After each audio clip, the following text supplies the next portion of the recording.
Assalamualaikum warahmatullahi wabarakatuh. Alhamdulillah wassalatu wassalam ala habibina wa syafi'ina rasulillah wa ala alihi wa sahbihi wa man walah wa taba'a hudah wa ba'd. Allahumma akhrijna min dhulumatil waham wa akrimna binuril faham waftah alayna bima'rifatil alam wa sahil akhlaqana bil hilm waj'alna mimma yastami'una al-qawla fayattabi'una ahsanah. Subhanaka la ilma lana illa ma 'allamtana innaka antal alimul hakim. Wala haula wala quwata illa billahil aliyyil azim. Allahumma 'allimna ma yanfa'una wa zidna ilma wa ba'd. Baik. Terakhir kita membahas sifat wajib bagi Allah Subhanahu wa taala. Pertama sifat nafsiyah, sifat diri. Sifat yang menunjuk pada zat Allah itu sendiri, tidak memberikan makna tambahan, yaitu sifat wujud, sifat ada. Kedua ada sifat salbiyah, sifat yang maknanya adalah penafian atas hal-hal yang tidak layak bagi Allah Subhanahu wa taala. Ada berapa jumlahnya? Ada 5. Satu sifat qidam. Apa artinya qidam? Laisa lahu bidayah, tidak memiliki awal, tidak ada permulaannya Allah itu. Kalau kamu ada permulaannya enggak? Buku ini ada permulaannya enggak?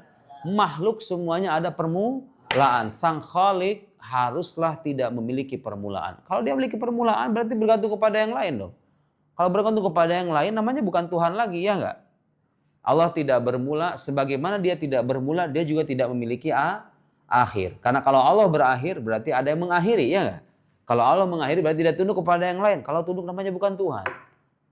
Kemudian sifat yang ketiga apa? Mukhalafah lil hawadits. Allah berbeda dengan makhluk. Kamu punya tangan, Okta?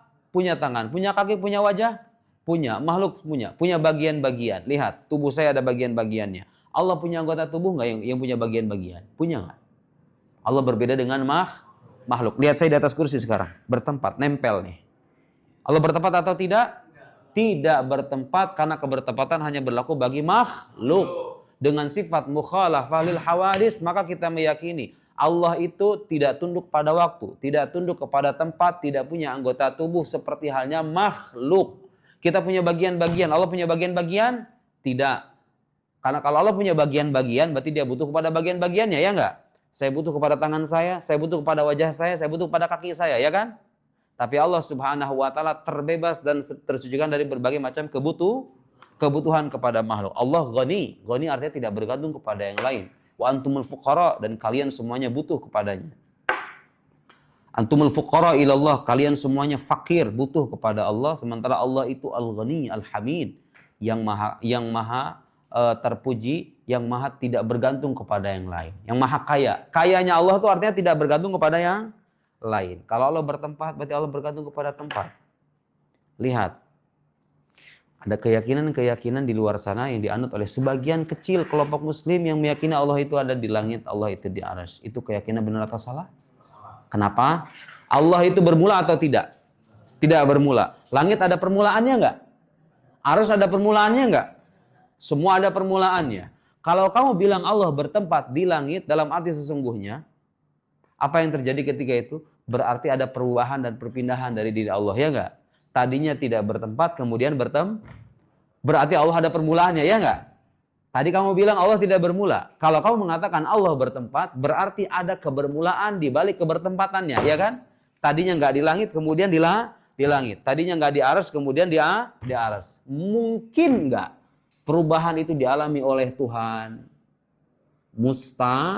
Mustahil, karena itu akidah Ahlus Sunnah wal Jamaah tegas menyatakan Allah berbeda dengan makhluk. Sifatnya namanya apa? Mukhalafah lil hawadits. Sifat yang selanjutnya qiyamuhu binafsihi, berada dengan dirinya sendiri. Allah tidak butuh kepada mahal. Mahal itu artinya sesuatu yang ditempati. Zat. Nih, lihat nih. Buku ini warnanya apa nih? Ini ujungnya nih, warna biru. Warna biru ini bertempat pada sesuatu enggak? Ya iya dong, bertempat pada buku ini, ya enggak? Nih, buku ini namanya mahal. Sesuatu yang memiliki sifat yang ditempati oleh sesuatu yang lain itu namanya mahal. Nih, meja ini warnanya hitam. Bener gak ini hitam? Hitam kecoklat-coklatan. Ya kan?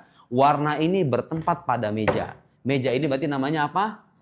Mahal. Allah itu nggak butuh kepada sesuatu yang ditempati. Allah tidak butuh kepada sesuatu yang ditempa. Allah tidak butuh kepada zat maksudnya. Karena dia bukan sifat. Dia adalah zat. Apa artinya zat? Kalau kita mengatakan Allah adalah zat, artinya apa? Allah memiliki sifat. Tuhan dalam Islam itu dikatakan sebagai zat karena dia memiliki sifat kesempurnaan, keindahan, keagungan. Lalu apa itu sifat? Sifat adalah sesuatu yang berada pada zat. Allah punya kuasa. Kuasa ini sifatnya. Paham? Allah adalah zatnya yang memiliki sifat kuasa, sifat kehendak, dan lain-lain. Allah tidak butuh kepada zat, tidak butuh kepada mahal, juga tidak butuh kepada mukhassis. Mukhassis itu artinya yang mengkhususkan. Indah, kamu lahir di mana? Di Jakarta. Mondok sekarang Darul Arham. Padahal dia bisa saja mondok di Solo, mondok di Bekasi, mondok di Tangerang. Bahkan mungkin bisa ke luar negeri, ya enggak? Itu kemungkinan tadinya semuanya sama, ya kan? Tapi kenapa kamu memilih salah satu pilihan itu?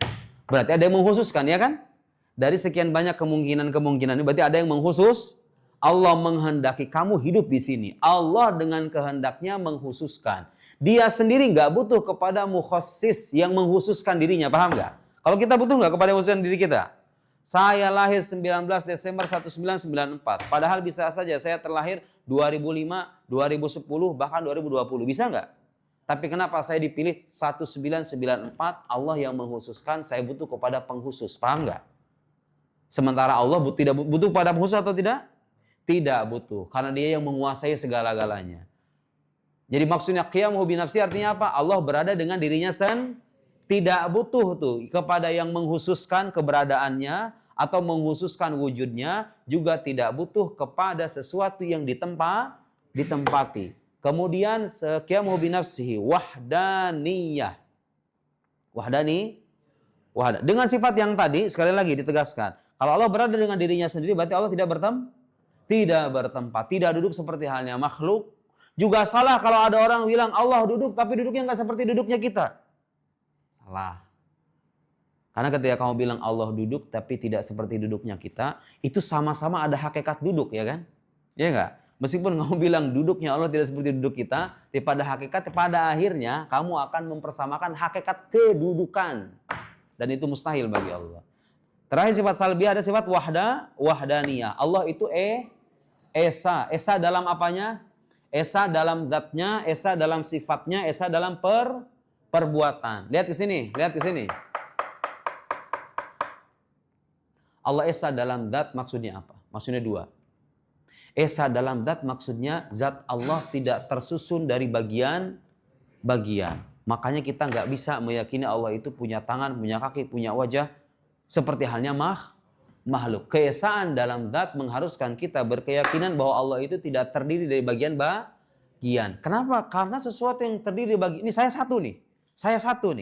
Tapi kesatuan saya punya bagian-bagian, ya kan? Itu makhluk, rata-rata begitu. Allah sang khalik tidak mungkin sama dengan makhluknya. Dia esa dan wujudnya atau zatnya tidak terdiri dari bagian-bagian. Esa dalam zat juga mengandung makna bahwa tidak ada zat makhluk yang sama dengan zat Allah Subhanahu wa ta'ala. Ingat itu. Kalau saya tanya esa dalam zat maksudnya apa? Paling tidak dua makna. Satu, zat Allah tidak terdiri dari bagian-bagian. Yang kedua, tidak ada zat makhluk yang serupa dengan zat Allah Subhanahu wa ta'ala. Kalau ada orang menyamakan antara Tuhan dengan makhluk, percayalah bahwa itu akidah yang batilah. Akidah yang cacat. Makhluk adalah makhluk, Allah adalah Allah. Tuhan sang khalik. Esa dalam zat. Esa dalam sifat maksudnya apa? Tidak ada sifat makhluk yang sama dengan sifat Allah Subhanahu wa ta'ala. Makhluk punya kasih sayang, Allah punya kasih sayang. Tapi kasih sayang makhluk beda dengan kasih sayang Allah. Lihat, kadang-kadang kita punya kasih sayang kepada seorang dengan rintihan hati terlebih dulu, ya enggak? Kamu ngeliat ada orang miskin di luar sana, 3 hari nggak makan, hati kamu merasa perih, merasa empati, merintih di dalam batin. Kemudian kamu merasa kasihan. Rasa kasihan kamu timbul dari sebuah kejadian tuh. Kemudian kamu ngasih uang ke dia, ngasih bantuan ke dia. Apakah Allah punya kasih sayang dengan cara seperti itu? Tidak. Kasih sayang Allah berbeda dengan kasih sayang makhluk, dan tidak akan pernah sebanding. Sifat Allah tidak disukai oleh sifat makhluk. Itu maksudnya esa dalam sifat. Esa dalam sifat juga mengandung makna bahwa Allah Subhanahu wa Ta'ala dengan sifat-sifatnya itu nggak berbilang. Dari masing-masing sifat. Contoh begini, Allah punya sifat kuasa, Allah punya sifat kehendak.